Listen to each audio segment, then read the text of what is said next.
इनकलाब जिंदाबाद, इनकलाब जिंदाबाद, आईएसएफ जिंदाबाद, आईएसएफ जिंदाबाद, इनकलाब, इनकलाब, आईएसएफ, आईएसएफ, शिराय शिराय रक्त,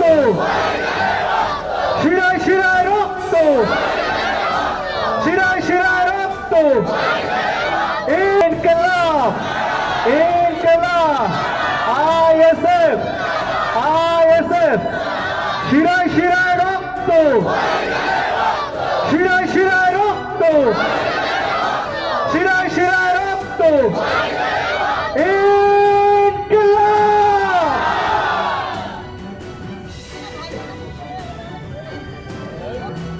আপনাদের উপস্থিতি আজকে প্রমাণ করে দিচ্ছে খিলকাপুরের মানুষকে ভয় দেখিয়ে কোনো দলে জয়েন করিয়ে ধমকে চমকে ইন্ডিয়ান সেকুলার ফ্রন্টের প্রতি যে ভালোবাসা সেটা কমাতে পারবে না। কে মাতালাতাল দুটো কথা বললে আইএসএফ সম্পর্কে, আইএসএফ এর প্রতিষ্ঠা সম্পর্কে সার্টিফাইডকে মাতাল কি বলবে? কমে যাবে নাকি আপনাদের?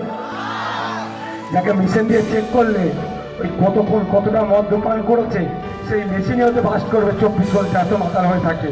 সে আবার আইএসএফ এর প্রতিষ্ঠা সম্পর্কে কথা বলে। তাদের বলবেন, তাদের নেত্রীকে জিজ্ঞাসা করতে বলবেন।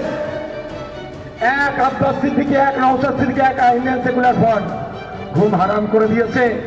14 তলা থেকে নেমে লোকের দাঁড়ে দাঁড়িয়ে যাচ্ছে। আগামী দিন আসবে রাজ্যের এমএলএ এমপি গুলো যেভাবে ভোটের সময় মানুষের দাঁড়ে দাঁড়ে গিয়ে মাসি পিসি খালা ফুপু চাচা জ্যাঠা বলে ভোট চাই, Abbas Siddiqui, Naushad Siddiqui, Indian secular front এমন ঔষধ দেবে 5 বছর ধরে মানুষের দাঁড়ে তাদেরকে ফেলে রাখবে। রাগ হচ্ছে না? হারাম খাওয়া বন্ধ করে দেবে তো, লোকে ছেড়ে খাওয়া বন্ধ করে দেবে।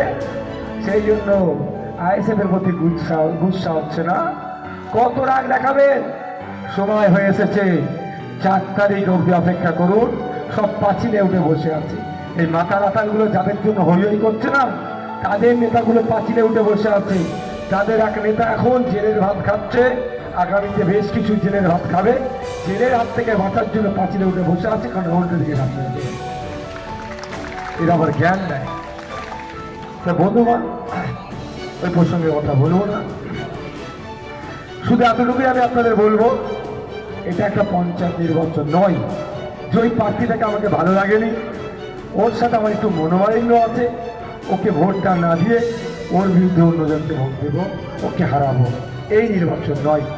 এই নির্বাচনটা হচ্ছে আগামী 5 বছর দেশ কীভাবে ভালো থাকবে, দেশের জনগণ কীভাবে ভালো থাকবে, দেশের সীমান্ত কীভাবে সুরক্ষিত থাকবে, অভ্যন্তরীণ নিরাপত্তা কীভাবে সুরক্ষিত থাকবে, এই পলিসি যেখান থেকে তৈরি হয় সেই নির্বাচনে তার কথায় এই নির্বাচনটা হচ্ছে দেশবাসীর ভালো থাকার যে জায়গাটা আছে, যে হাউসটা আছে, যে হাউসে পলিসি তৈরি হয়, সে হাউসে আমাদের প্রতিনিধি পাঠাবার নির্বাচন। তাই বন্ধুগণ, ভেবে চিন্তে একটু ভোট দেবেন। ইতিপূর্বে ওই মাতালাতালদের দলের থেকে 3 বার বৈদিকে পার্লামেন্টে গিয়েছে। কতবার খিলকাপুরের মানুষের কথা বলেছে, বারাসাতের মানুষের কথা, দুর্দশার কথা বলেছে। ওই মাতালগুলোকে আগে জিজ্ঞাসা করবেন, ওই সমাজ বিরোধীগুলোকে জিজ্ঞাসা করবেন যে মানুষের মূল্যবান ভোট দিয়ে পার্লামেন্টে গিয়ে মানুষের জন্য, খিলকাপুরের মানুষের জন্য, মিনাকার মানুষের জন্য, দেগঙ্গার মানুষের জন্য, মধ্যগ্রামের মানুষের জন্য কটা কথা বলেছে, তার জবাব আগে দেবে, তারপরে নতুন করে ভোট চাওয়ার কথা বলবে। আপনারা ভোট দিয়ে পার্লামেন্টে পাঠালেন, আপনাদের সমস্যা, আপনাদের দুর্দশার কথাগুলো পার্লামেন্টে গিয়ে বলবে, সেগুলোকে সমাধান করা। কিন্তু দুঃখের বিষয়, আমরা কি দেখলাম?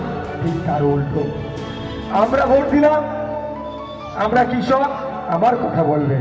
আমরা ভোট দিলাম, আমরা বিভিন্ন কলকারখানাতে কাজ করছি, আমাদের শ্রম চুরি হচ্ছে, বেশি খাটিয়ে স্বল্প মজুরি দিচ্ছে, আমাদের কাছে যে মেহনত করছি, যে পরিশ্রম করছি, পরিশ্রম অনুযায়ী যাতে আমরা আমাদের পারিশ্রমিকটা পাই তার কথা বলবে। কিন্তু অপদার্থ ব্যর্থ এমপি নিজেকে বলে হ্যাট্রিক করেছি, কিন্তু ঘোড়ার ডিমের মাথা জনগণের কথা একটাও পার্লামেন্টে বলেনি।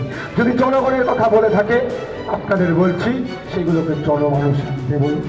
আপনারা জানেন পার্লামেন্ট টিভি আছে, পার্লামেন্টে কোন এমপি কি বলছে, কি কথা বলছে, তার এলাকার কথা কি বলছে, না ভিতরে বসে টিভি আবার মোবাইলে গেম খেলছে, সবটাই কিন্তু এখন রেকর্ড হয়ে যাচ্ছে। তাই পার্লামেন্ট টিভিকে এখন ইউটিউবে আপডেট করে দিয়েছে। আপনারা ইউটিউবে গিয়ে সার্চ করে দেখুন, বারাসাত লোকসভার বিদায়ী এমপি নাম দিয়ে লিখুন কটা তিনি বক্তব্য দিয়েছেন, কি কি বক্তব্য দিয়েছেন।